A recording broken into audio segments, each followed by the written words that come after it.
It's Friday, October 24th. It's 9 a.m. I'm Jim Czek with Iain Burns, and it's just a few days after my birthday, 6 of them actually. So we might as well use a marker of some kind, and we're going to find some joy somewhere. But another day. Trump kills trade talks with Canada. This kind of be the theme of the show. But Carney and Ford respond, and Carney wants to bet on the Jays. Another Carney tout turns out to be false. The Great Canadian Auto Wreck. Poilievre responds to the budget. Sean Fraser's bill does not go far enough. Another day, another cabinet mess. Who's going to clean these up? Alberta announces Bill 1. BC First Nations sues Ottawa on LNG. And trucking safety needs to be taken seriously. More BC healthcare mass resignations. BC politics is a mess. We can make that statement. We can just say that. We can put an exclamation mark right in behind that, I think. All that and a lot more. And right at the end, we got Elizabeth May. She's going to make a statement on saving the world. Hang around for that. It's going to be unbelievable. But let's kick things off with the news that dropped late yesterday. I guess, Trump talked about that ad the other day, and he said it was kind of like, he said, oh, I would do that ad, And then all of a sudden the Reagan Foundation responded, and all of a sudden, I don't know if somebody talked to him and said, no, we don't like that. So Trump now says all trade talks are paused because of this fraudulent Reagan ad that uses Reagan's voice, and I guess they used just a bit of it, but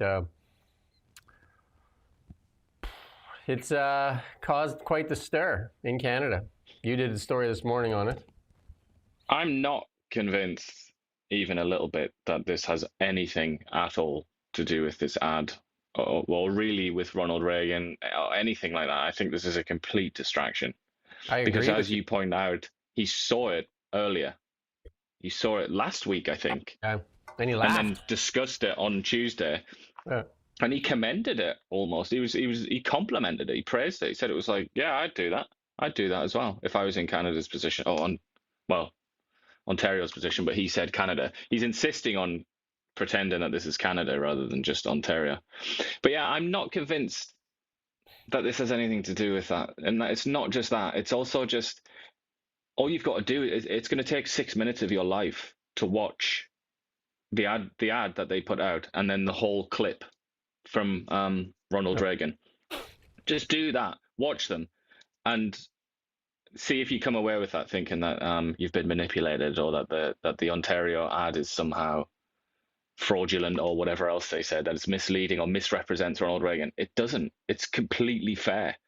And this is kind of our business in journalism. We do often you have to watch a speech and shorten it and try and get the whole thrust of the speech, what was said, what was intended, and present that. And they did a perfectly fine job. It is absolutely accurate. It's completely accurate. They messed about with the order a little bit. So they kind of took a sentence from minute 4 and then they changed it for sure. Put it sort of before minute 1 or something. Yeah, but it doesn't change the meaning at all. And it also doesn't change the fact. Ronald Reagan's been dead 20 years now? He was born 100 years ago, something like that. He was president 40 years ago, 50 years ago, quite a number of decades ago. We have the records. We have a decent idea of who Ronald Reagan was and what he stood for. And don't take my word for it. Just go and consult the histories. Go and look at some historian of Ronald Reagan's presidency, and you'll find that he's almost ubiquitously considered to be very much in favor of free trade, which is what he says in this speech as well. It's obvious. So Trump is it's bollocks. It's as usual, it's squid ink. It's about something else. But now he's got everybody, including us, talking about Ronald Reagan, which is a waste of time. This is not about Ronald Reagan. This is about the trade deal and the negotiations and whatever's going on behind the scenes, and Trump's desire to just flip the table and say, I'm the boss. Don't forget that. And I guess, he's achieved that. I mean, there's quite a few people out on the internet saying that this is Mark Carney ramping up Orange Man bad again because he doesn't think his budget's going to pass. He's going to be an election, and you got to ramp up the anti-America or anti-Trump rhetoric again and get everybody to kind of rally together, which is what you're kind of getting in Canada. A lot of the media outlets actually going off on this, but there is a response there from the Ronald Reagan Presidential Foundation as well, and said they're reviewing legal options. And like, I mean, in fair use, That's nonsense. In fair use, it probably doesn't have much of a leg to stand on it. It's public domain. Yeah, a complete nonsense. I cannot believe somebody typed those words. I can't believe that they would attach such nonsense to their names. It's what foolishness that is. But on the other side of that, though, Doug Ford, he's been the agitator. But is he agitating with Carney's blessing? Because they hang out a lot. They hang out at each other's house. So you wouldn't think that Doug Ford would go off on his own, because you see Mark Carney now playing. You know, he's kind of like, even we're going to see some reactions here. He's still playing, oh no, we got to be calm. We got to do this. We got to do that. And then there's Doug Ford pouring the whiskey out on the ground and, like saying all these things, cutting off energy. And then here's his reaction to Trump's reaction. This is not a video. He just posted the video. I'm sure he wasn't too happy, but it's real because it was coming from the best president the country's ever seen, Ronald Reagan. So it's very effective. It's probably one of the best ads I've ever seen, and it's coming from Ronald Reagan's voice, and it's going to be focused on right across the country, but also in Republican-held areas, because what I feel, the Reagan Republicans are going to be fighting with a MAGA group, and let's hope Reagan Republicans. The part I don't get is, like, there is no fighting with the MAGA and the Reagan Republicans. Like, I mean, you can look at the Democrats falling apart in the United States. Doug Ford thinks he's going to drive a wedge. You just have to wonder why he's doing what he's doing, because, again, they have more cards than we have. We need them more than they need us. And it seems unnecessary to do these things, which puts people's jobs at risk. And we're seeing more and more jobs go. And this doesn't help. This does not help, Doug. Stand down, buddy. Well, he posted, to his credit, the tweet that I thought we were going to talk about. In his tweet there, he just posted the video of the full Ronald Reagan speech, not of the ad, but of the full speech, just to prove his point, which is that the ad is accurate. It doesn't. But as for what you said earlier, though, right? Like the sticking the stick in doesn't help. Well, that's an argument that can certainly be made. But I mean, it's provoked a reaction, and I suppose Ford seems to want that. He also got a reaction when he threatened to put a surcharge on electricity, didn't he? Whether it's a good reaction, I don't know, but he's good at getting reactions, Doug Ford. But I would say what you said there about MAGA and the Reaganites, and you saying that there's no conflict. There very much is a conflict, huge conflict. Well, I don't know. I'm not buying it, but hey. When Trump dies or when Trump leaves office, that will resurface, and that is something that the MAGA people constantly talk about. They are extremely scared of a resurgence of the old Republican Party. And that's why, I don't know if we can get his Truth Social back, what he tweeted, but I mean, Donald Trump here, what he said, he's trying to change history. He's trying to manipulate reality to suit the present. He wants his adoring followers, many of whom will obey him, he wants them to believe that Ronald Reagan was pro-tariff. Completely false. He used them now and then, but he was a free trader. He was one of those people who remembered the Great Depression and spoke about the Great Depression and the Smoot-Hawley tariffs, which are generally considered by economists to have made the Great Depression the crisis that it became because tariffs were put in place. That's who Ronald Reagan was. He was a massive free trader, but because this argument is going on within the Republican Party, Trump has obviously thought it's a good idea to try and rewrite history. I mean, this is such a cliche, but it's very much like 1984, the constantly quoted novel by George Orwell, where the task of Winston Smith, the main character in 1984, is to change history based on the latest statements made by the leader. And it's kind of like that. It's really, he's literally trying to pretend that Ronald Reagan was somebody that he wasn't. And here's the main point, though. It doesn't help us, whether we're right or wrong on this. It doesn't help us. We need a trade deal with the Americans. We need a trade deal. We don't know that. That's the guy. We don't need a trade deal? No, we don't know that this is not helping us. Like I said, this is BS. Doesn't seem to be helping. This is bollocks. Right. Donald Trump is not upset about this ad. We know that because on Tuesday, he said he's not upset about it. It's not about the ad. So I don't think this is I don't think it's as simple as saying Doug Ford's a moron, look what he's done, Mark Carney's an idiot, he's a failure. This is something else going on. Now, either we don't know about it because it's something to do with he alluded to dairy management. Maybe that's a hint.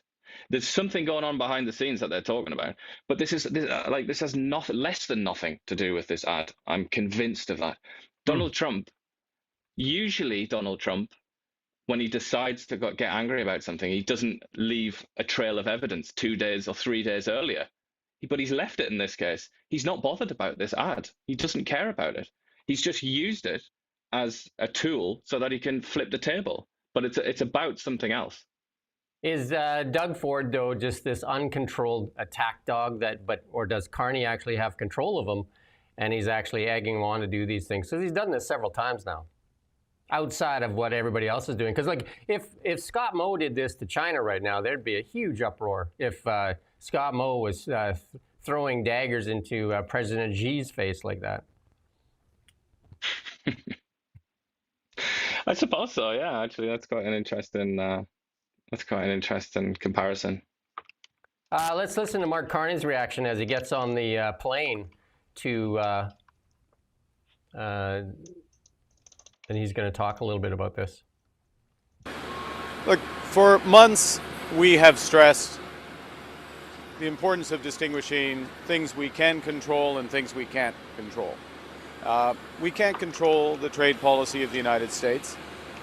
We recognize that policy has fundamentally changed from the policy in the 1980s, 1990s, 2000s. And it's a situation where the United States has tariffs against every one of their trading partners to different degrees.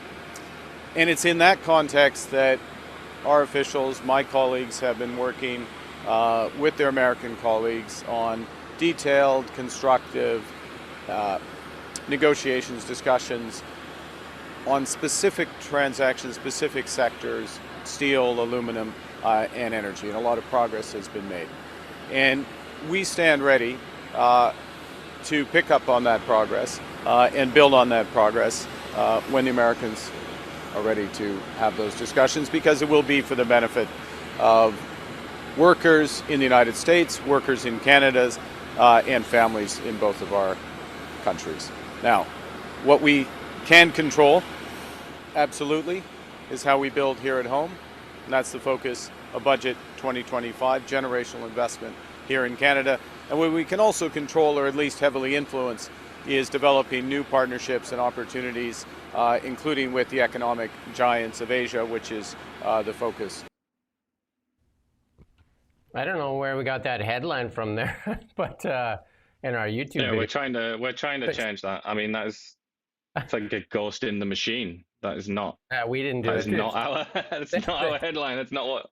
It doesn't represent reality. We're going to change it right now. The headline should be "Trump kills trade talks with Canada." I'm not sure where that came from. Anyway, but also Carney says that he asked Trump to bet on the Blue Jays game, and he said Trump's afraid to make the bet because he doesn't like losing.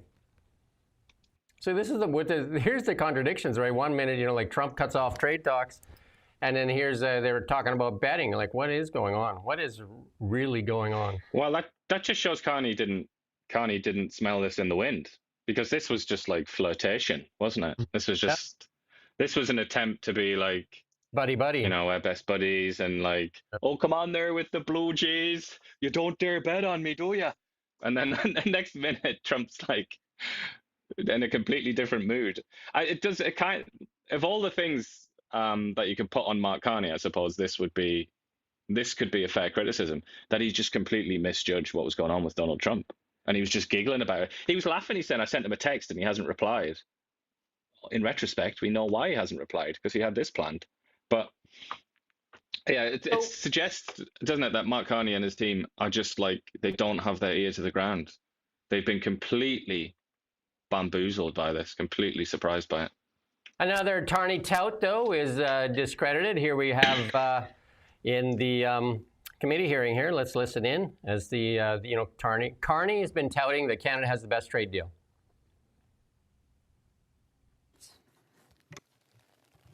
Thank you, Madam Chair. Thank you to our witnesses for appearing. Mr. Meltzer, my first questions will be to you.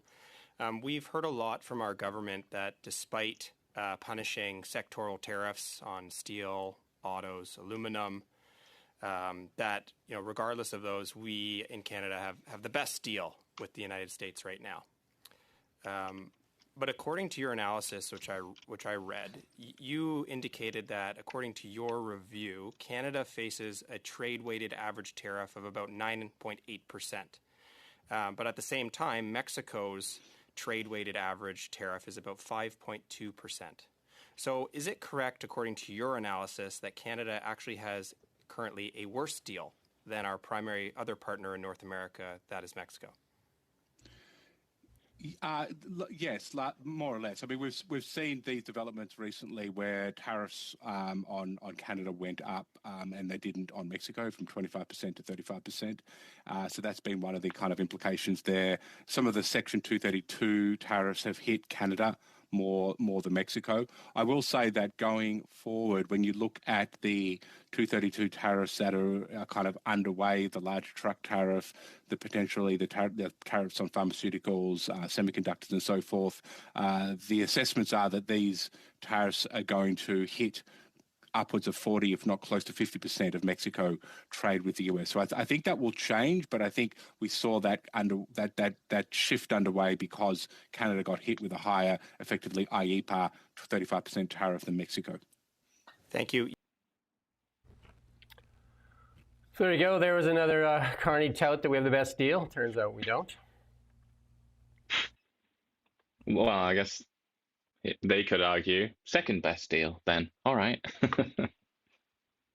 Although the US does have a free trade deal with some other countries like Israel. Not many people know that, actually. I think they had that deal even before we had the deal, the Israel-US free trade deal. But I don't think it's quite as comprehensive as CUSMA.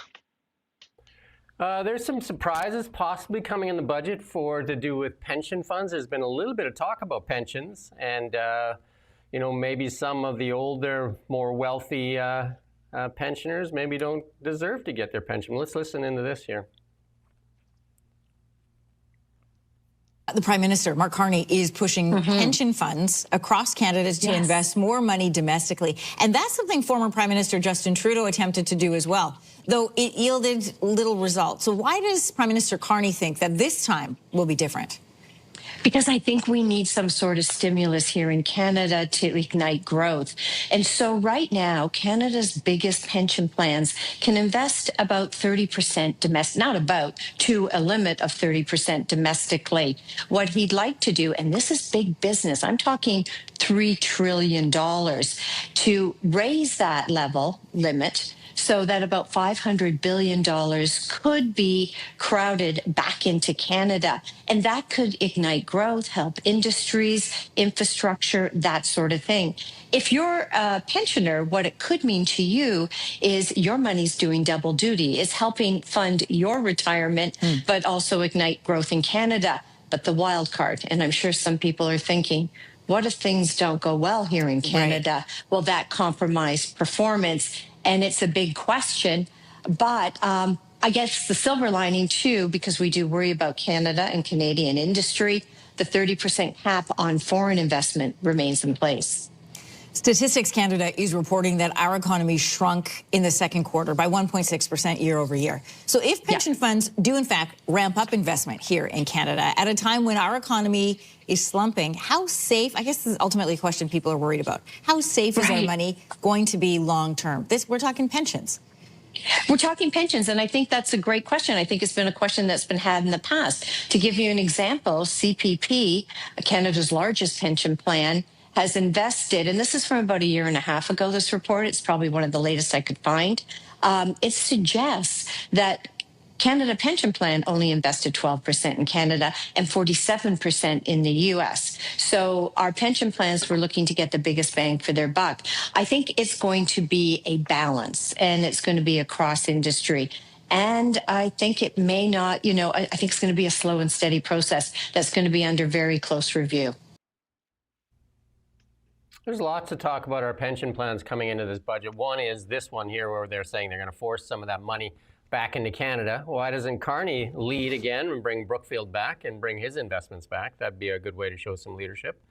And the other one is they're talking about, maybe certain people shouldn't, we talked about it yesterday, certain individuals that are wealthy enough shouldn't get access to their Canadian pension plan. And you and I talked about that yesterday. It's right in there. It says pension plan. It's not a tax. Then start calling it a tax if you're going to start taking away from people. But it's like, what it smells of, this idea, is U.S. stock markets for me, but not for thee. It's kind of like you have to be satisfied with like 0.8% growth every year or something like that, and I'll have my like 19% or whatever it is. It's like, screw you. It's obviously it's a terrible look, isn't it? The reason people go to the American market has obviously nothing to do with a fondness for the Americans or anything like that. It's because they have the most dynamic economy. They have or stock market anyways, and I would say economy too. That's why people go there, because they want a bigger pension. They want their money to grow. They want their assets to grow. And if they do it in Canadian companies, it's not gonna have the same kind of growth. Obviously, it's obvious capital is fleeing to the U.S. And Melanie Joly, when she gets up there and does all that finger pointing, she just turn to Mark Carney and ask, "Why did you leave? Why did you take Brookfield to the U.S.?" He told us why. He said it better access to capital, and then all his investments are there. The money is leaving Canada. We need to become competitive. All the virtue signaling in the world isn't going to change that. We need to be competitive. We have to lower taxation. We have to lower regulation. We have to provide incentives. And we have to get rid of these energy crushing and resource crushing bills that are in the way and laws. And this is a mess. This is actually turning into a car wreck. This is like one of the biggest car wrecks ever in Canada.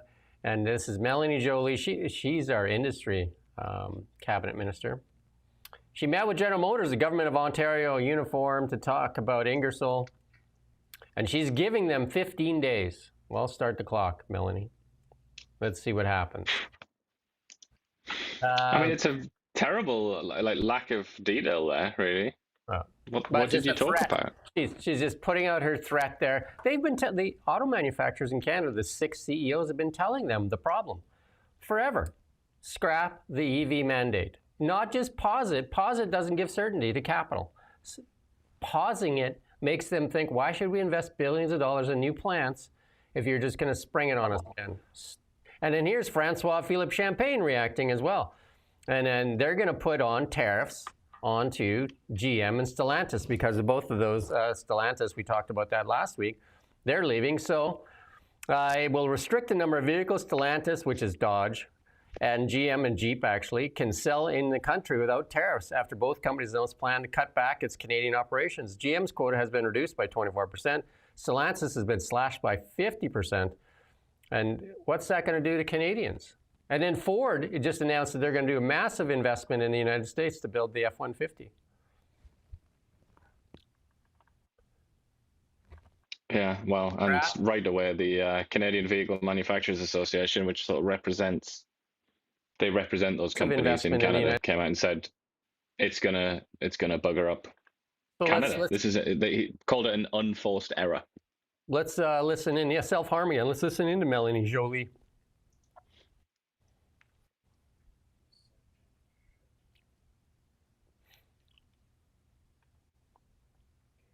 Be clear, what is happening to the auto sector is actually linked to the American tariffs. When it comes to the EV mandates, the Minister of Environment, myself, of course, with the Prime Minister, we've been working with the industries to find solutions. And by the way, right now, they've been paused. So when it comes to the workers themselves, we will be there to support them. We will make sure that Stellantis is held to account. And meanwhile, we're working with GM to bring at the Ingersoll plant a new model, because obviously these workers need to be supported, and we will build one Canada strong. Mr. Speaker, that's just more talk from the Liberals that does nothing to help people. CAMI workers in Ingersoll are worried about paying their mortgages and putting food on the tables. Right. After handing out billions in subsidies, CAMI's indefinite layoffs, they come at the cost of the Liberals' failure to negotiate protections for workers. When CAMI bleeds, so do part suppliers, tool and die makers, truckers, diners, and other small businesses across Middlesex, London, and southwestern Ontario. So will the Prime Minister look the auto workers in the eye and explain to them why he failed to protect their jobs?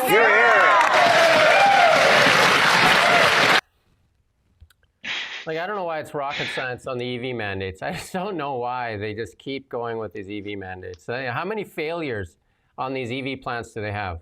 It's carnage, actually, to say the word carnage behind them. Just absolute carnage. Well, the industrial policy of this country is in a shambles, isn't it? I mean, how else can you describe it? And there's the industry minister giving it fists of fury. It's just obviously it's a disaster. Look, there's no nice way to say this. There's no kind of like CBC way of pretending that this is okay. It's not. It's just an unmitigated disaster. They don't understand, like in the boardrooms when they're making decisions on capital investment, they say Ford, GM, Stellantis, Toyota, Honda, they say, where do we invest in the next, because they make plans. They make 5 and 10-year capital works plans. And they don't say, oh, well, you know, in the States right now, there's no EV mandate. There's less regulation, less taxation. We don't make good EVs. Even Ford said yesterday that they're ramping up production of the F-150 hybrid, and they're curtailing production on the F-150 Lightning because they don't make money on EVs. Okay. Yeah. Anybody with some rocket science that's going to and then just stand there and say that the world needs to transition. I drive an EV. I love an EV. But forcing it on people, especially forcing it on an auto industry that can't make an EV profitably, good luck. There is a rocket scientist out there that knows how to make profit off EVs. Well, I happen to drive one of his, but he's, according to most liberals and NDPers, he's basically next to the devil. So. Well, or Hitler, which is the same thing, isn't it, these days? Yeah. Are we having trouble finding the link for Poilievre's reaction to the budget? Oh, okay. Well, anyway, we don't have to. We can just talk about it. You can pull it up. Poilievre obviously reacting to Mark Carney's address to the nation there yesterday, pitching what's coming in the budget. I guess fronting the budget. It's kind of like soft selling it out there and getting the media in line. But it's been 7 months. And we don't have the words. We'll build a pipeline, and I think that's what we're going to talk about later. That's what Alberta wants to hear. Where's this pipeline? It's quite a good point that Poilievre makes, where he refers to the doubling of non-US exports that the Liberals are aiming for, and then he asks a very sensible question: like, what are we going to export exactly? What is it going to be? We've heard a lot of talk about minerals and being an energy superpower, both conventional and green and all the rest of it. But where's the actual stuff? Like, we do need to sort of see the stuff, don't we? And as Poilievre points out, no talk of an oil pipeline, which is our biggest export today, right now, accounts for 1/3 of all Canadian exports. The world loves oil. We've got it. We've got plenty of it. We know that there's a market for it. And yet that's the thing that we're being most ambiguous about, sort of promising to invest in, or that the federal government is being the most sort of oblique about. Yeah, right. This is sort of good, solid opposition work, I would say, by Pierre. I mean, in Mark Carney's 7 months, he hasn't even used the word oil very often, but he did use it in his address to the nation. I think he used the word once when he said that Canada, I think, has the 4th largest oil reserves. Didn't make a commitment of we're going to sell it or anything, but just recognize the fact that we have lots of oil. Yeah. Well, I mean, surely the implication is that But I mean, whether or not we're going to sell more, you can't ignore the fact that we sell a lot of it right now as we speak. Yeah, but and he that also, it provides the butter with which we, yeah, butter our toast. It's what pays the bills. he also said in that interview with Bloomberg, when she had the book laying on the table there, values, and said, what happened to that, Mark Carney? Look at, I read your book. And he said, I am the same me. And in that book, he says 80% of Canada's oil needs to stay in the ground. And it's a lot of mixed signals. And it's been from the start, really, isn't it, with our dear friend Marcus? He speaks out of both sides of his mouth a little bit. And I can kind of understand why, if I put my cynical hat on. I can see why he's doing it. Because he has two very distinct objectives. He's got to placate the Liberal Party and the kind of various hodgepodge of leftists that he needs to support him if he wants to pass legislation. But then he also, on the other hand, has these ambitions to make Canada a wealthier country and increase exports and all the rest of it. Those two things are obviously in opposition, and he's trying to figure out how to balance them. Yeah, we do this every morning, every weekday morning, Monday through Friday at 9 a.m. And you can also find past streams on our Now Media account here. Just so you know, you like and subscribe. Apologize for that headline that started off this morning, but I don't know where that came from.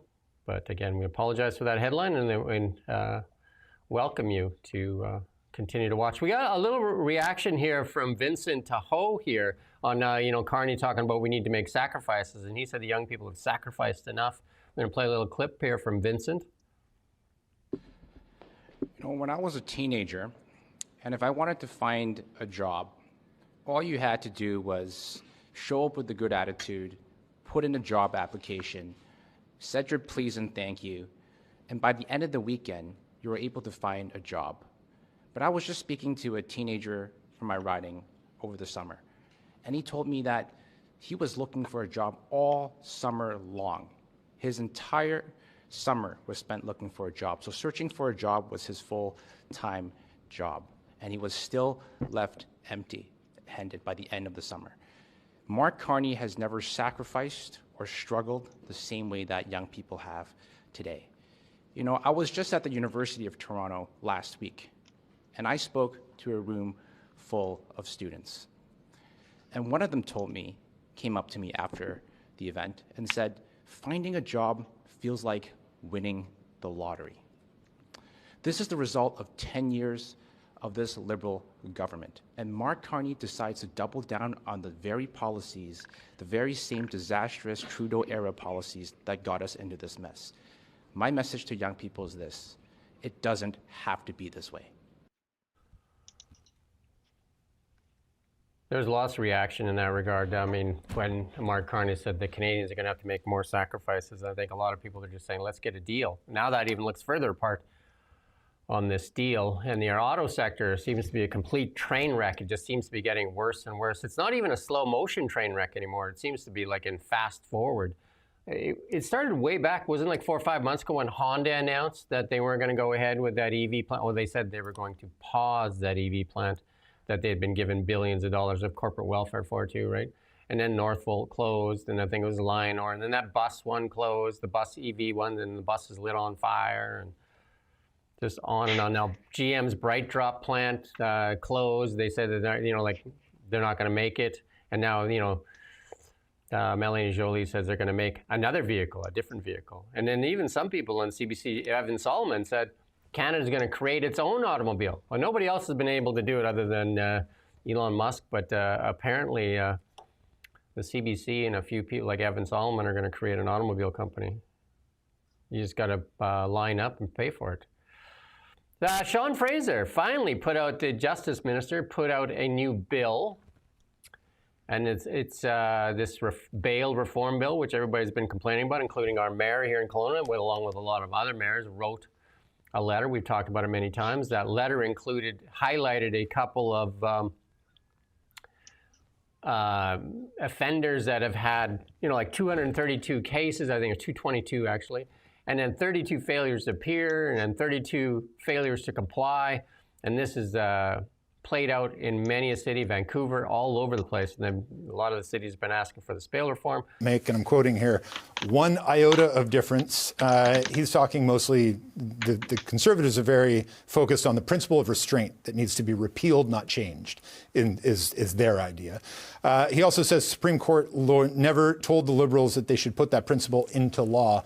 You're sort of tweaking it a bit, but you're not getting rid of it. Why is that? Look, just a couple of reflections in response. It's frankly unbelievable how routinely the Conservatives criticize something before they've actually read it. When it comes to the principle of restraint, what's gobsmacking about the statement that you've just read, suggesting that the court didn't tell the government to put it into law, the Supreme Court put it into the law. When the Supreme Court of Canada makes the decision, that is the law of Canada. But what's really important to understand, if you were to repeal the section of the code that has codified the principle of restraint, it doesn't go away. It's still there. If you actually want to have an impact, you can clarify how it ought to be applied. And that's what we've done with this law, saying very clearly the principle of restraint is not a get-out-of-jail-free card. It does not mandate someone's release. But it's been interpreted that way in some cases. I do agree that there are some cases I've heard about where it has been applied in a way that is different than what I would have intended when I first read the bill. Right. That's one of the reasons that I wanted to make changes to it, to clarify that it doesn't mandate release, and very specifically that a court must be satisfied they can manage the public safety risk before allowing somebody to be released back into the community. I want to ask a bigger question about just kind of getting things done in this moment. This is the Liberals' third attempt at bail reform in, I think, 7 years. And one of the most constant complaints we hear, whether it's about housing that you've been involved in this, in almost every sort of facet of government, is that the Trudeau Liberals were really good at making big, broad, sweeping announcements on things, less good at actually getting in and getting the work done on the ground that allowed the implementation of those big ideas to get done. What is different now, and why should people believe that this time is going to be different? Well, I can speak about my own experience in developing this piece of legislation. One of the things that has characterized the process to arrive at the bill that we presented in the House of Commons today is an unusual and frankly refreshing level of engagement with the people who work in the system and the people who manage the system. I have been speaking with the Canadian Police. That's good. Sean Fraser was immigration minister, immigration out of control, housing minister, housing crisis, and now justice minister. We shall see. But I would say, like, I almost feel absurd. It's a ridiculous position to be in, but I have to jump in front of the bullet for Sean Fraser here and say that he was in charge of all of those ministries, but really the problems came from the top, didn't they? It wasn't like he was saying, "Oh, Justin, please, we have to have 2 million immigrants right now." It's like he wasn't doing that. It was the Trudeau. It came from the top, and he just seems to get like. But if you're the cabinet minister, the poop bag every time, doesn't he? if you're the cabinet minister, you do have a responsibility to Canadians, not necessarily to your party. It's him that decided. Hey, it's him that decided to go along with it, so it's his responsibility as well. Same thing as Chrystia Freeland when she tried to shirk off her responsibility and say, "Oh, I didn't agree with the taco and tinsel GST break. Oh, I didn't agree with the carbon tax. Oh, I didn't agree with this." You were the second in command. You needed to use your voice to kind of like abdicate. That is not. Then you shouldn't have been in that responsibility. Should not have accepted that responsibility. The same goes for Sean Fraser. He took a cabinet position. You see the swearing in when they swear them in, don't you? Mm-hmm. That is not blind loyalty to the leader who may or may not have the best interests of Canada at heart. And who could say that Justin Trudeau had anybody's interests at heart other than his own? Well, he would certainly try and say that he was trying to save the world, save Canadians, and all the rest of it. But maybe it's the principle of collective responsibility. Westminster governments, with the cabinet, they all have that in common. The collective responsibility, which is a decision made by the leader, has to be kind of, at least in public, supported by everybody. And if you don't support it, you should resign. So pretty much. Or, if you're like really vigorously, angrily opposed to it, you should resign, go to the press or go into Parliament and say, "This is the worst thing ever, blah, blah, blah. And see you later. I'm going to go to the backbenches." But he didn't do that, obviously. No. I mean, there is not supposed to be in the Westminster system a president or a king or whatever. They're supposed to be like the MPs that collectively think. Jean Chrétien said it best, right? "I let my MPs talk." Trudeau didn't let them talk, and Carney doesn't sound like he's doing much of that either. The Kelowna mayor, though, says, Tom Dias says that new bail reform act is encouraging, but still more work to be done. And then Nikki Sharma also reacted to the BC's Attorney General and says that more work needs to be done. And they highlighted that one here in Kelowna, that one that was just absolutely atrocious, where the ex-partner was released on bail and then within hours allegedly ended Bailey's life. So many. There's also that kid that was allegedly sexually assaulted by somebody that was also on bail, I believe, or allegedly by somebody that was on bail. There's so many, you just forget, don't you? But like, you don't have to look very far into the past to find examples, and that's just Kelowna. Not really that big of a city in the grand scheme of things. It's playing out all across Canada, isn't it? And I think we should, I was thinking about this when I put this story in this morning. This is from Holly and Blacklock. We should start running kind of like a running story on all the cabinet messes, like all the messes in the cabinet. Because here's another one. They lost 32,000 foreign fugitives. How do you do that? A federal wanted list of foreign fugitives of 32,000, the CBSA, the Canadian Border Services Agency, disclosed yesterday at the Public Safety Committee that they don't know where they are. And somebody, like one of the MPs put out, like, that's about the size of about half of Kamloops you're talking about. And they say they have 32,000 warrants for people that we were looking for. 32,000. That's like, like the one in Kelowna where they have that guy, he has 32 failures appear. 32 failures to appear. And when he goes in front of the judge, and the judge releases him again, how many failures to appear before they say, we're going to hold you till your court date? How many does it take? 50? 100? Unlimited, maybe? Infinity? Maybe, yeah.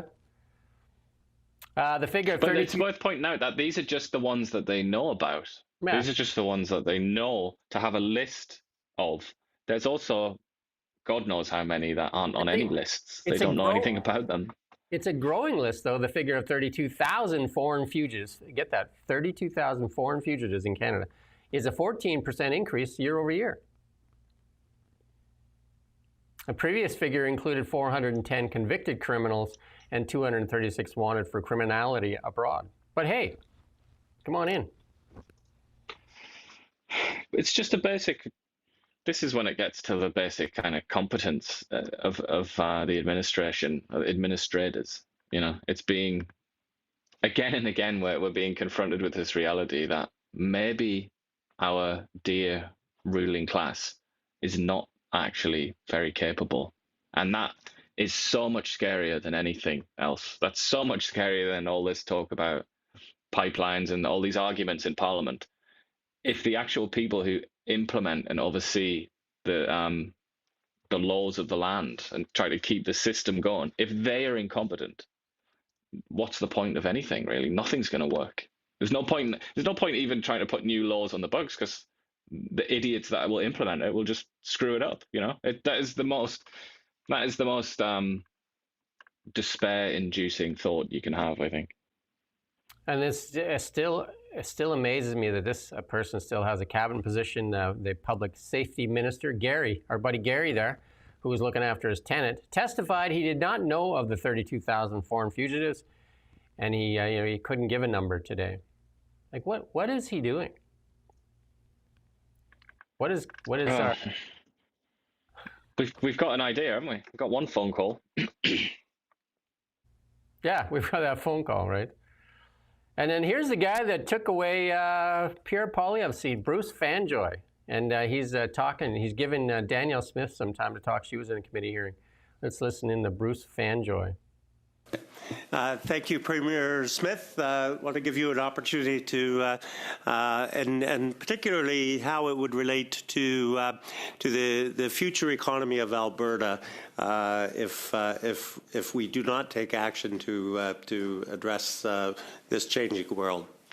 Well, no one's talking about not taking action. I think what we're talking about is whether a 2030 target is realistic or a 2050 target is realistic. Our plan is centered around a 2050 target, which is what we signed on to internationally and what most of the nations of the world have signed on to, except for China, which has said 2060, and I believe India, which has said 2070. I can tell you the cost. We almost had an experience of that in January of 2024 at 5 o'clock at night when the sun went down and there was no solar, and it was minus 30, and so we had to turn down the wind turbines because they have mechanical failure after minus 30. We had to do an emergency call out to our people to turn off their lights while they were doing dinner and homework with their kids at night to avoid having our power grid fail. When the power grid failed in Texas, 1,000 people died. So I think that's the one thing that we have to keep in mind about reliability. Thank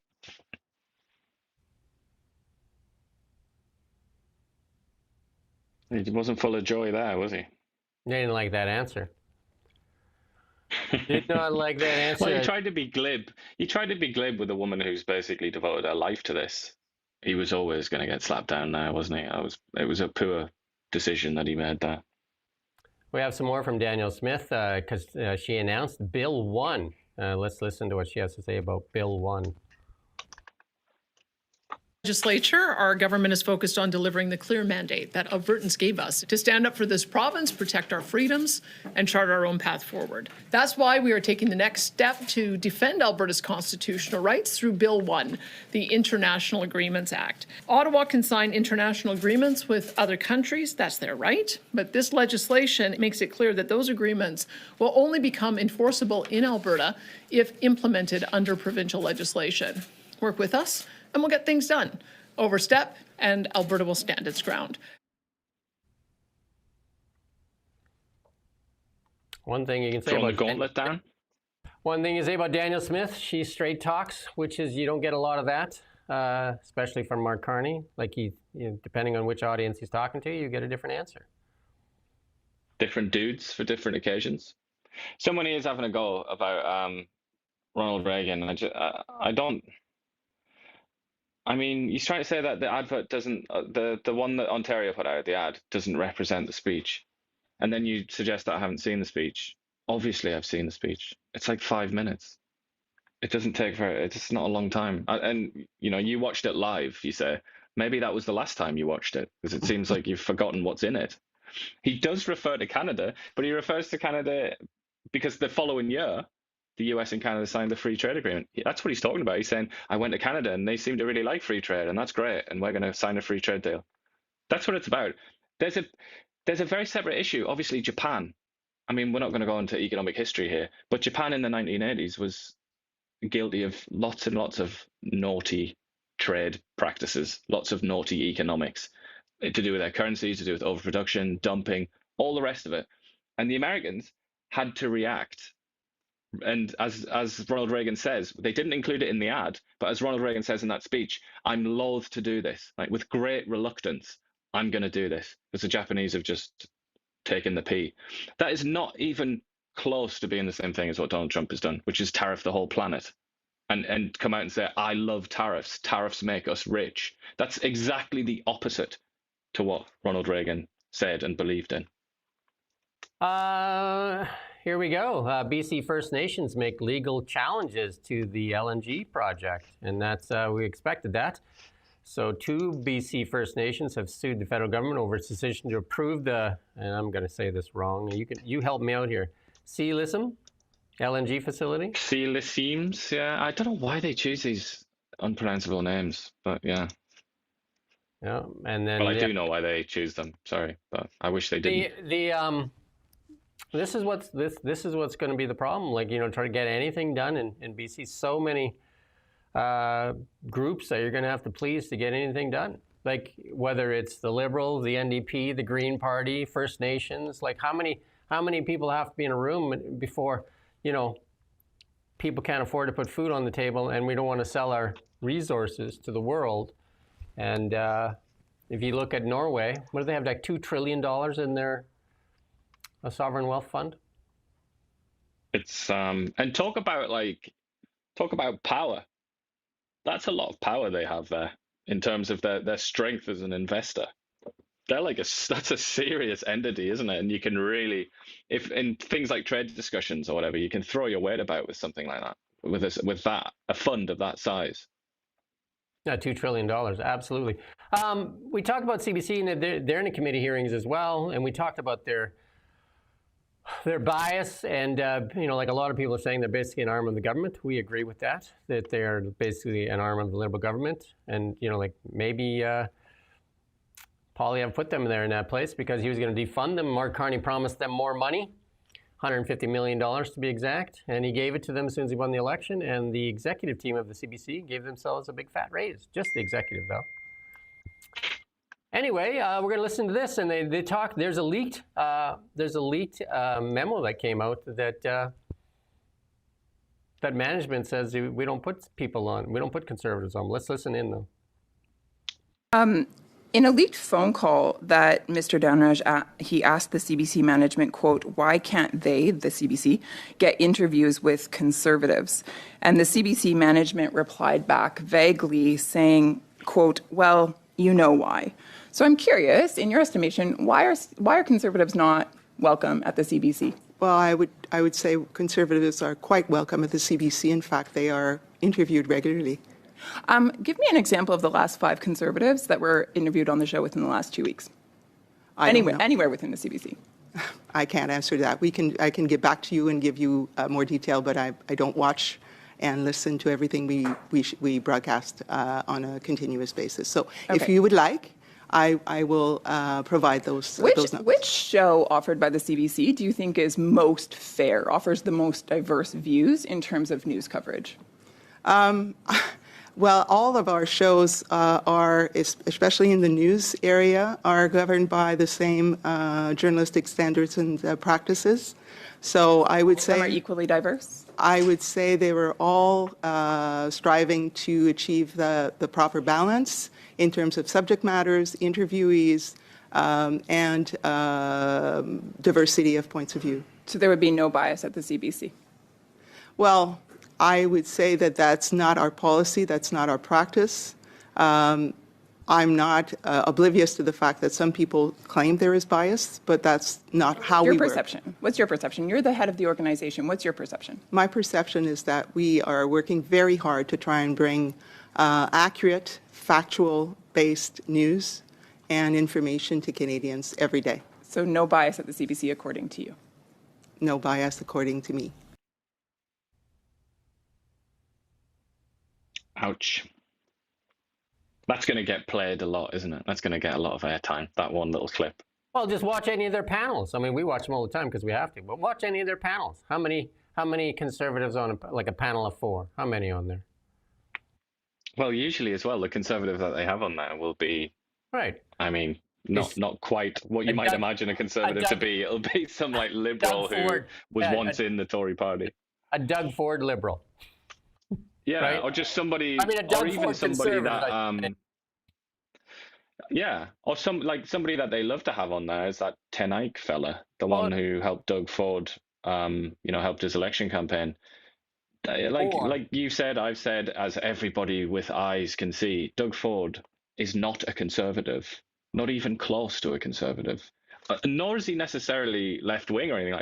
He's not much of anything, but he's certainly a liberal. Yeah. There's no question about that. The question is, what kind of liberal is he? Yeah. Or Jean Charest, or, they might as well have on Rachel Notley representing the Conservative Party, as well as, Christy Clark. Yeah, well, it's funny. But, I mean, I would say the TV shows, that's not the best place to look if you want to see the most flagrant examples of bias from the CBC. I would say either go on the website at the stories or listen to the radio. The radio is my personal favorite for bias because they are just like absolutely so far gone. They are so out there. It cracks me up. Well, I mean, that Travis, he's still out there saying how bad they were because he tried to get Pierre Poilievre on and they wouldn't allow it. So. He might be. By the way, sorry, earlier I forgot to mention, or I didn't mention, that one of those First Nations that's suing the federal government and may succeed in blocking the one of the most important pieces of infrastructure in the last 50 years or whatever in Canada is the Metlakatla Nation, which has on reserve, according to the Government of Canada's website, on reserve 94 people. 94 people. Just thought that was interesting. We watched that terrible, terrible accident in Ontario and California, not Ontario here, but in the U.S., and it killed 3 people. We watched it yesterday on the show, and you go back and watch yesterday's show. And here's Hardeep Gruel saying that we need to really get tougher on our permitting and driver's license and that. We need to fighting delays, taking action to strengthen Ontario's trucking and road safety system. There was that expose, I think CBC did it actually. There was some good work there, but they went undercover. You could basically buy your license. And I think that, and I didn't put it in, but the Americans were just storming a trucking outfit in, I think it was the FBI raiding it. That's, it'll come out in the next few days, but raiding it, and it seems to be this network of stealing goods and all transporting goods. And it all is with a lot of foreign drivers, and there's so many. There's a video out there of that guy that killed those 3 people yesterday, cooking while he's driving, like cooking with. Was that not AI? I saw something like that. I don't know if it's the one you're talking about, but I saw one that looked like AI to me. But that's the problem, isn't it? Like, even if there is a genuine one, you could kind of flood the space with AI and then create doubt. But I've definitely seen videos, like authentic ones, of all kinds of crazy stuff going on inside of the cabins. These things are like 50 tons, and look at what it did to those vehicles. You know what I mean? It just disintegrated those vehicles. But this chap here, Hardeep Grewal, so he's an MPP in Ontario, and he has like a very minor job within the Ministry of Transportation in Ontario. But I'm just wondering, I mean, he looks like he's been given like a starring role in this campaign or whatever, and you might want to ask, why is that? Why have they done that? What have the political fixers behind the scenes seen in him to think we'll put him forward for this? Just thought I would expose a little bit of cynicism.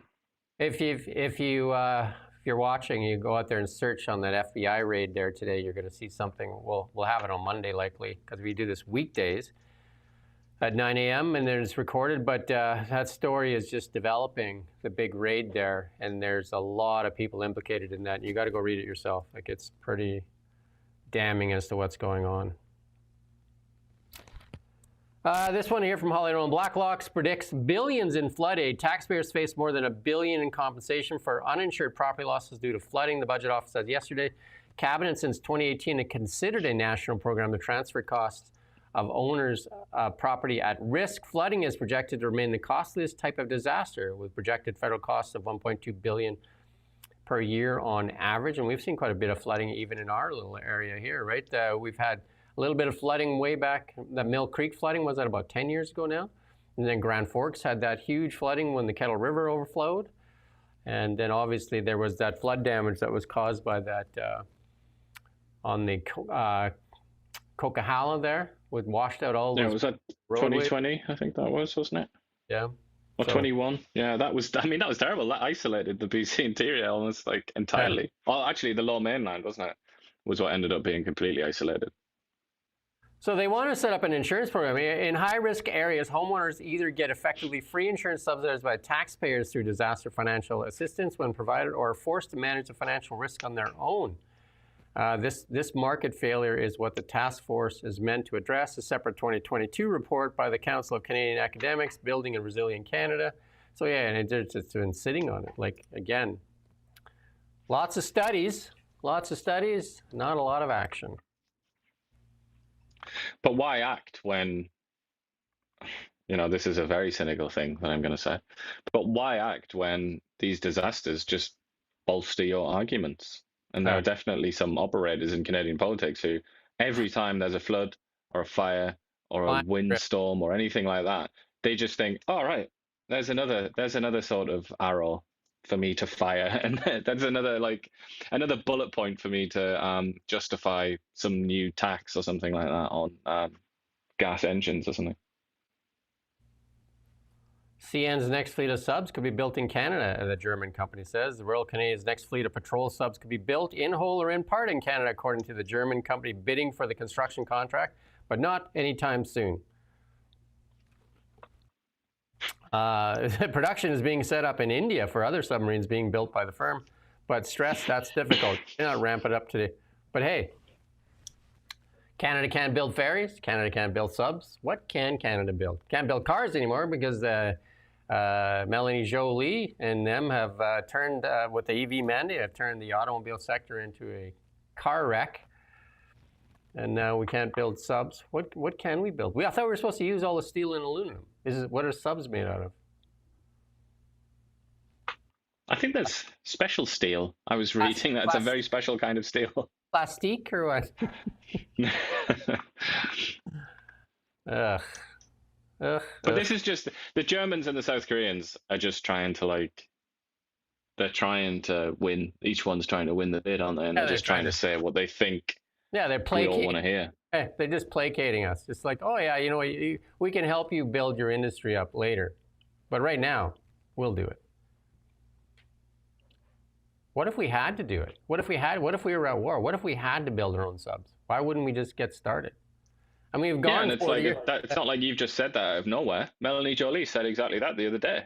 Melanie Joly, ladies and gentlemen, she said there are certain things where even if it's not necessarily economical, doesn't make commercial sense, we still need to do it here, because if we went to war, we would have to be able to provide it for ourselves. But apparently that doesn't apply to such things as ships. Some more bad news here. ConocoPhillips lays off Canadian employees in November. I think we're going to start tracking all these layoffs. And then Air Canada is reducing some management positions. And we've seen this over and over again. AI is going to take a lot of jobs. I mean, I did an AI interview yesterday with a big deal AI guy too. He's speaking in Toronto. Wayne Evans. And he runs Truthful AI out of Berkeley. And it was a really good interview, actually, talking about where AI is at and, you know, the risks of AI and what AI looks like for jobs and all that kind of stuff, right? From somebody that's very much on the inside of it all, which is not actually that common to hear from those people, is it? It's quite a scoop. Yeah, I mean, you go watch that interview. He's a big brain. He's not Canadian, he's English. Somebody's asking if he was Canadian. And also, it's lightning rod, obviously. Who else would it be? You're also saying the EV mandate is on hold, but we played the clip. And I think we're being accused of misrepresenting the truth here. The EV mandate is on hold. Do you think all the big companies that would invest in Canada, do you think they're saying, all right, it's on hold, guys. bring the case of money. We're going to invest in Canada because it's on hold. Obviously, he wasn't listening because I said it's on hold, but it's the cloud. You're sitting in the boardroom. And you're deciding whether to put the capital here or the U.S. There's this EV mandate that's paused, on hold, and there's no EV mandate in the United States. The American automakers don't make good EVs. There's less taxation there, there's less regulation, and no cloud of an EV mandate. Where would you go? I mean, surely you get this. Like, this is not. We're not being disingenuous. We're not being cheeky. We're not trying to pull the wool over your eyes. A company isn't going to invest based on some piece of some restriction being on hold, some regulation. That's not good enough for a company. They're not going to part with billions of dollars with that as for certainty. They need real solid reassurances. And the facts are playing out. Capital. I mean, stat after stat, chart after chart. And again, just ask Mark Carney himself. Why did you take Brookfield headquarters to the United States? Why? The answer's right there. Why are 93% of your investments in the United States? Answer's right there. If he doesn't think Canada is good enough for his own investments or for Brookfield, why do you think GM or Ford or Stellantis do? Especially with that cloud of an EV mandate hanging over their head. You know what a cloud is? Yeah, Owain is going to speak in Canada. He's not from Canada. He is in Canada. He's going to speak in November in Canada. It's the Geoffrey Hinton lectures. Yes. Geoffrey Hinton being another Englishman in AI who has relations with Canada. We got a little bit of BC news here. Coming to you live from the Now Media Newsroom.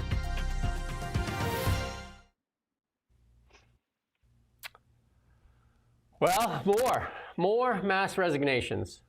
This time 4 psychiatrists resigned from Vernon Jubilee Hospital as NDP mismanagement deepens interior health crisis. And then Gavin Dew had a statement out there, said the resignations highlight a broader collapse in public confidence. And this is, I'll read the full statement. I gave her the benefit of the doubt, but frankly, this has not been a strong start for the new interior health CEO. The people who hold our healthcare system together are walking away because they feel abandoned. This is just about wages and recruitment. It's about culture and confidence. Doctors, nurses, patients lost faith in the system and that the system will listen, fix the problems, or protect them when they speak up. And we've done quite a few interviews with quite a few of the MLAs. And we saw this in the OBGYN in Kamloops, mass resignation there as well. I believe 7 of them. The pediatrics here in Kelowna. There's problems in Prince George. And then we do ER closure after ER closure after ER closure here in the outside the Lower Mainland. Steady. There's a problem in healthcare. There's an absolute problem in healthcare in British Columbia. And these mass it's almost resignations. like more than one problem, isn't it? It's many problems converging. Because this is a problem to do with like how the workers are treated, I think. Then there are so many other problems. It's just think these mass resignations don't happen just because they're sitting around the coffee room. It's like, we should all mass resign today. These things are people percolating and just, like trying everything. We've heard from like people that don't want to speak in public, but we've heard that there's just absolute frustration with what's going on. Absolute frustration. And this is psychiatrists now. So we have OBGYNs, we have pediatricians, we have psychiatrists. We have ER closures everywhere. There's a problem. And it seems to be specifically with interior health. Though I know Northern Health, they've got a load of problems as well, haven't they? But interior health, there's something going on there. There's something rotten in the state of Denmark. Somebody's asking about their comments. We didn't delete anybody. We did in August. We didn't delete your comments. YouTube has some filters that maybe you said some stuff that's hit a filter. I'm not sure what your comments were, so there you go. But we didn't filter it. So we only delete people that are antagonizing or trying to incite, hatred, I don't know. Or if you just spam like crazy. There was a guy yesterday that just did 20 posts in a way. 20 posts in a row, the same thing. We just said, stop it. And we love Lightning Rod, even though he's, He's our best mate, and he's quite antagonistic. So we do like a bit of antagonism.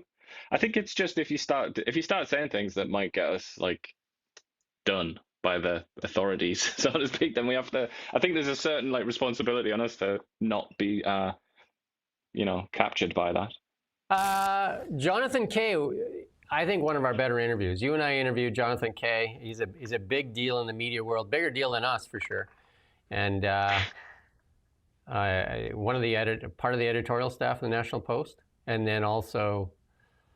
Well, his pedigree more. I don't think he is now.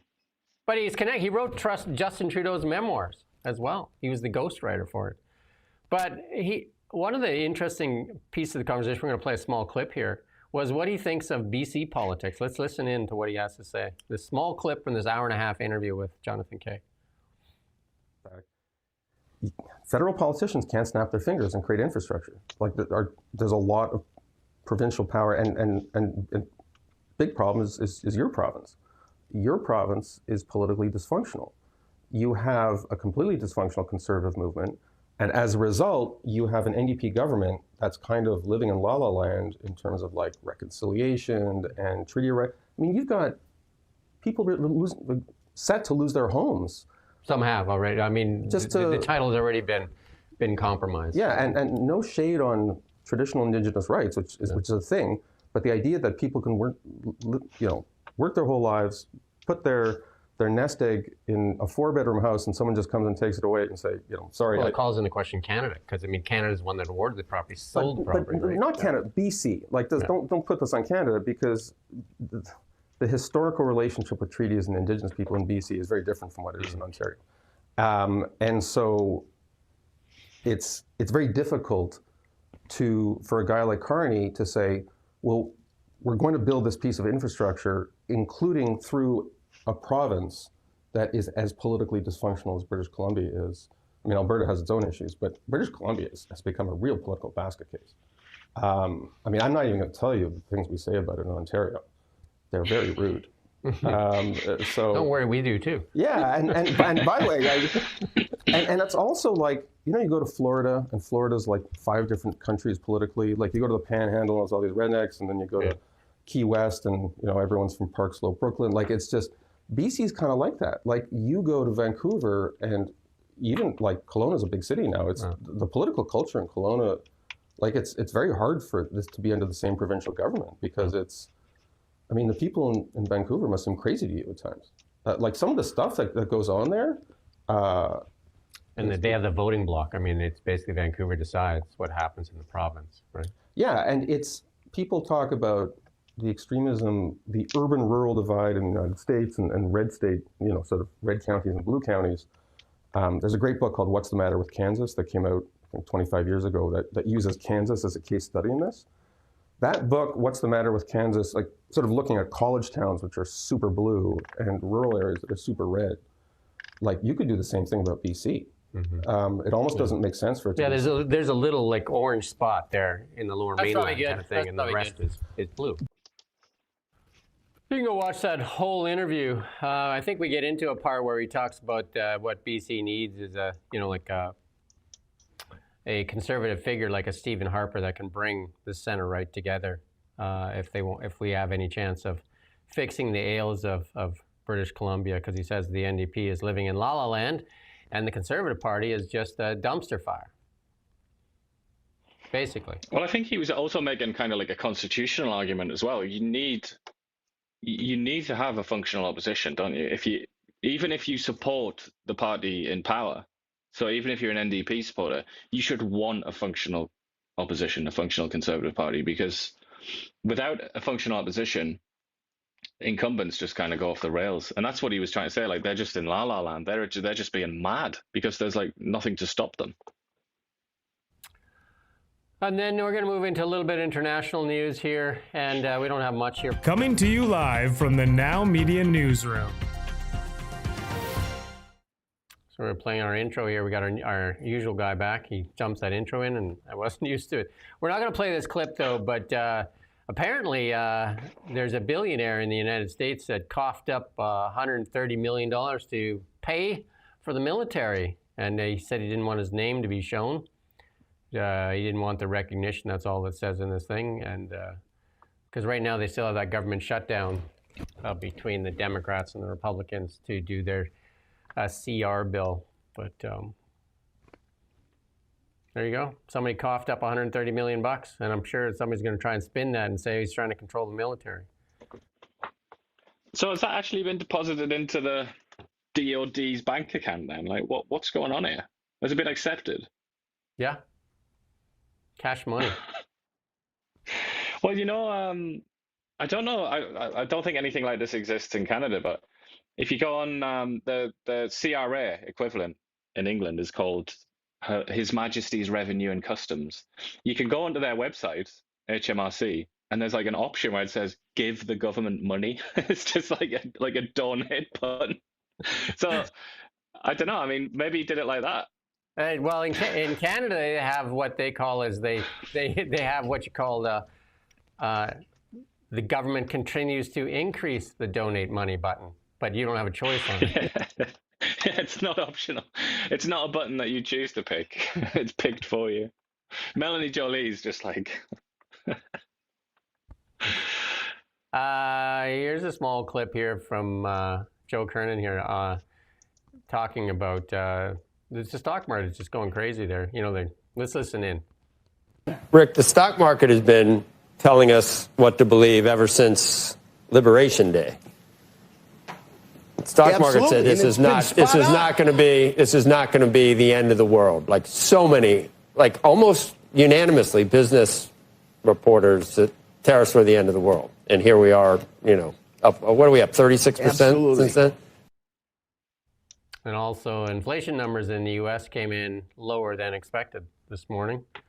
So their CPI came in a little bit lower. So they talk that the Fed will cut, and maybe giving some room for Canada to cut as well.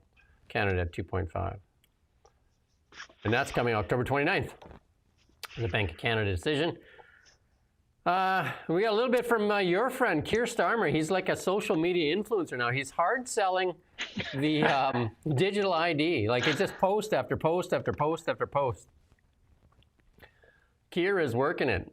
He's just saying, like, he's really selling this. And then he's got another post here. I think one of these has a clip. We got this other clip here where he's sitting down with young people just like, this is going to work so great for you.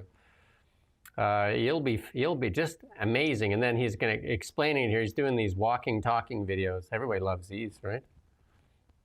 Look what he's saying there, though. Look at this. Look at the justification. It's frustrating having to rummage around in a drawer looking for an old electricity bill just to open a bank account. Is it though? Is it that frustrating? Like, it's not really. It's fine. So give up all your freedoms, and then you can have this. All right, here, let's listen in. He's selling it hard here. Today, this is Barclays Bank, and I've been talking to customers about digital ID, and they're really enthusiastic. It'll have your basic information on it. For everything other than proving you've got a right to work, it won't be mandatory.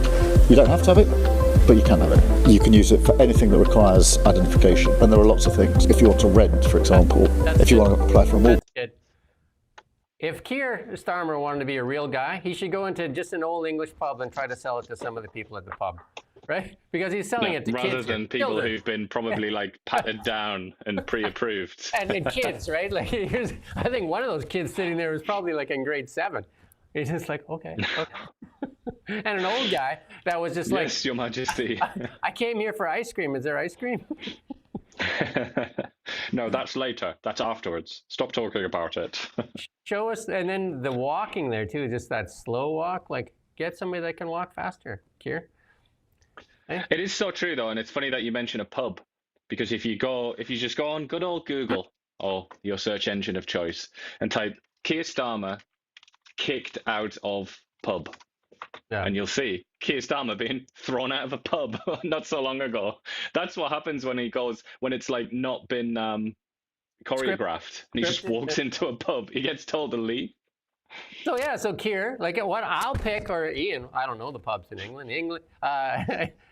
Ian will pick the pub. You go in, and then if you get a 50%, let's do this, then you should just keep selling it. But I don't think you're getting that.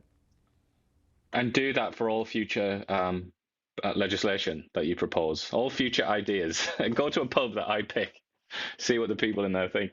And you know, this one is surprising, and how she gets the microphone so many times. But they just love doing it to show that the left, which many people would think the left is like the Liberals are way gone left, like left-wing lunatics. And then they let Elizabeth May talk, and they're just like, see how sane the Liberals are? Let's listen to what Elizabeth May has to say. Tomorrow is the 80th anniversary of the creation of the United Nations.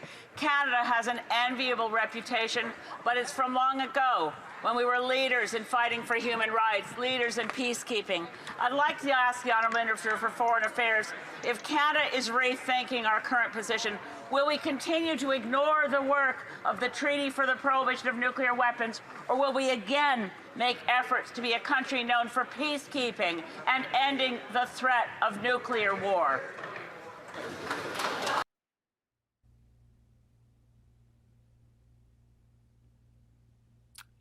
Wow. Somebody should give her the phone number for Putin and Xi and Trump. How about Kim Jong-un as well? Yeah. He might be a next level as well on top of that.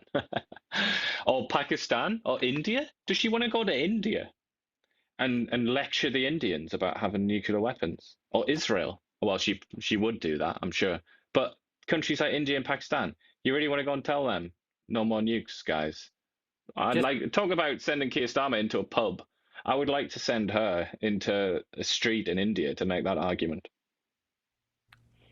I still don't know who votes for her. Like, it just blows me away. And I don't understand how this government-funded media she seems to find the microphone way more than conservative MPs who just doesn't. Like, I mean, Well, just look where her riding is. Saanich, Gulf Islands, BC. These are the people that Jonathan Kay was talking about in that clip that we showed. It's those exact people that vote for her. Yeah, a lot of people saying we remove comments. We don't. YouTube, I think, likely has some filters that you get auto-removed. So I don't know. And we got our last clip of the day, last clip of the week. This is the end of our show for the week. We're back again. We need to pitch this one more time. We're here every morning at 9 a.m. It's about an hour and a half, depending on how it goes. Like, if the story load gets longer and longer, we try to give you something that you can learn from or understand more. We definitely are a bit of an opinion type show as well. This is what we do. We're kind of like a little bit different. I mean, CBC is an opinion show. The whole thing is opinion. Like, what is CBC other than an opinion? It's suffused with opinion and assumptions. That would be another way to refer to it. It's completely chock full of assumptions about how the world should work, and also assumptions about what Canadians think of the world. And they just sort of vomit out their biases without even realizing that they're doing it. But at least we've got the the self-respect and the honesty to say that we do chuck in a couple of opinions now and then, my lord. And also some humor. And like, we try to, like, at least, because I know, like, sometimes it seems like, oh my God, like, it seems like the self-harm that we've done to Canada over the past 10 years, it just blows me away. And, what we've done to our youth in this nation is just, I have no idea. But we got a clip to close it off for you for the end of the week here that maybe somebody should make this call. Yeah, listen, we fucked up. Yeah, listen, we fucked up. So good he said it twice. Somebody might want to make that call. Just saying. Line and Rod, behave yourself. Behave yourself. Saying that we just talk down Canada, and that's sad because Canada's a great country. A patriot, true patriot, would be very upset about seeing their country decline, which is often what people such as ourselves are arguing. I mean, we're supposed to be happy that things are getting worse. Accept it. Like, why would we fight for it? If we didn't give a rat's ass about it, we wouldn't fight for it. That's the thing. I have grandchildren. I'm fighting for them. You may just want to, like, stew in the pot while the water gets hotter and hotter and hotter. Yeah. What's the best thing you said about Canada today? What difference does that make? Let's make it better. The whole show is ultimately about Canada and wishing that it was better and stronger and richer. So everything that we did everything we said was the best thing. Obviously, if we just sat here and talked about how great Canada was, what would that achieve exactly? Our success is in our resources. I worked in the resource sector. I worked at a mine site as a controller. I worked in the forestry sector. Both of those things are not in great shape. Those are our secrets to success. That's what the world wants from us. They don't want win from us. This is what's so funny about these people that are willing to just continue to support mediocrity. Look at all the fraud, waste, and abuse. We talk about it every day. Lightning Round, you're here. Is it okay with you? Is it okay? $437 million? No, $473 million to administer this dental care program. That's not for providing benefits. That's to administer the program. $63 million for the ArriveCan app. That was supposed to be $80,000. And the government is finally suing back for $194,000. The Green Scheme, why they shut down Parliament when Trudeau was still there. Why they shut it down? Because they wouldn't release the documents. That's about $250 million, allegedly, that Stephen Guilbeault's companies took. They won't release the documents, still to this day. Our military in shambles, underfunded, underpaid, undermanned, under-equipped, and now not even fit housing. So we should just say that's great. Just like, let's keep doing it, right? What should But be even by the sort of the international, international organizations that rank things like GDP per capita, quality of life, all kinds of things like that. Even by those measurements, Canada's on a downgrade, and it's every single time something like that comes out. It's the same story. Let's put it back to lightning rod. What can you say good about the Liberal Party that they've done in the past decade? The Trudeau Liberals. Tell us all the great accomplishments. Tell us all the great accomplishments. And lightning rod says he's got no free speech, or what? You've got the most free speech. This is you're basically on the show. Well, you know what? Maybe you should come on one day. We'll put you in the third window there, and then you can just you can chirp whenever you want. Free weed. See, there you go. Perfect. Free weed. That's perfect. Free weed that has caused psychosis in many of our youth. Perfect. Absolutely. And now even Sir Elton John said it was the biggest mistake Canada ever made. And I would agree with that. Free weed. That's the best we could come up with. That's what Trudeau gave us. Free weed and a good pair of socks. Good one. He has no desire to be famous. Well, you seem to want to be famous. Anyway. There you go. That's our show. Thanks, Lightning Rod. See you on Monday.